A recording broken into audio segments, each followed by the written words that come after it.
Hi everyone, thanks for clicking through. Today I'd like to show you the visual design process behind my game Makenines. In showing you behind the scenes, I hope that you can learn something, find inspiration in the pretty colours, or that you otherwise just find it interesting. I'm Ashley, an indie developer also known as Force of Habit. With this YouTube channel, it's my aim to share the knowledge I've gained over the years, and give you insight into the many choices that are made on the way from prototype to published game. If that sounds cool to you, hit that subscribe button.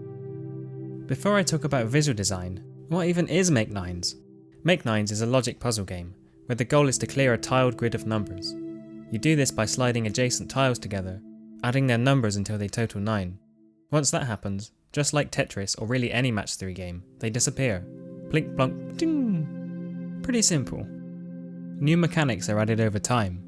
There are stacked tiles, where a number can be used more than once, multiply and divide tiles, where it's no longer just about addition, wildcard tiles, where a tile might be a solution in multiple places and where process of elimination is required, and much more. These mechanics make Makenines more challenging and more interesting. However, mechanics like these required a more complex visual design. So let's talk about that, right from the beginning. The initial plan was to use pixel art, in a monochrome style, just as I had in my first game Toast Time.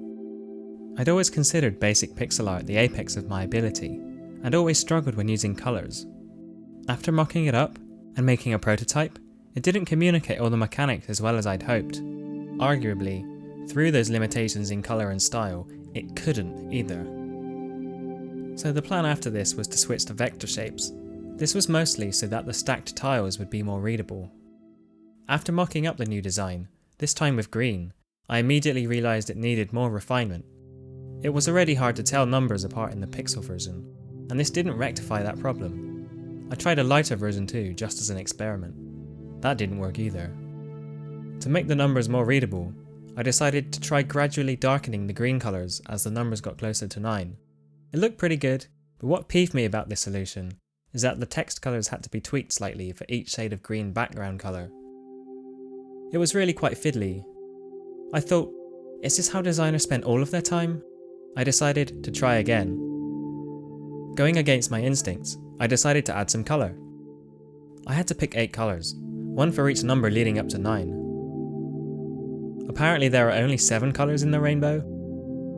Anyway, the 9s are never visible in the game because they disappear, which made the task slightly easier.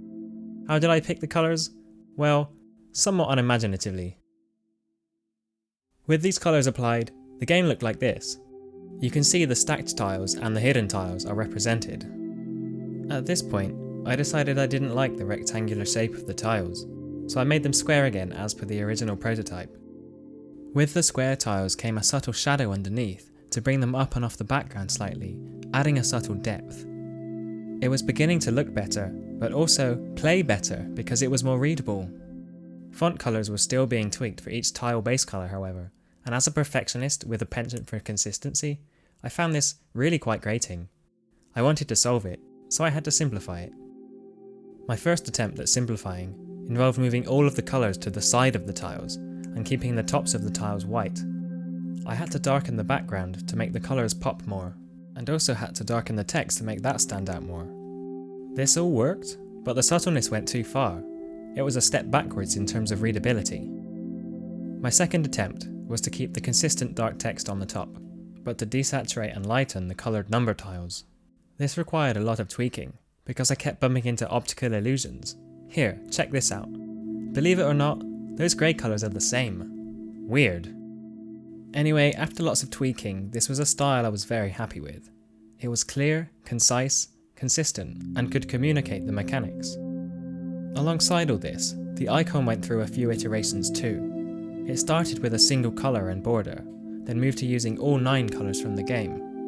The border was eventually removed, and the shape of the icon became more rounded to fit with Apple's and Google's icon rules. These rules have now undoubtedly changed again. It's been 3 years since the release after all.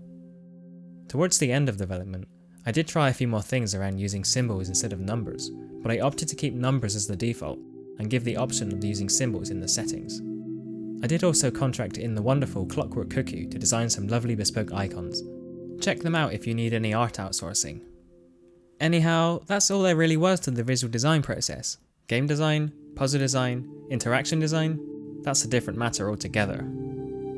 So, go check out makenines. It's completely free, and it's on the App Store and Google Play, and links are in the description. As always, let me know what you think in the comments down below, and if you have any ideas for future videos, let me know that too. Thanks very much for watching, subscribe if you haven't already, follow me on Twitter, Facebook and so on. I also now have a Patreon if you'd like to offer your support. But yeah, catch you all again very soon. Bye!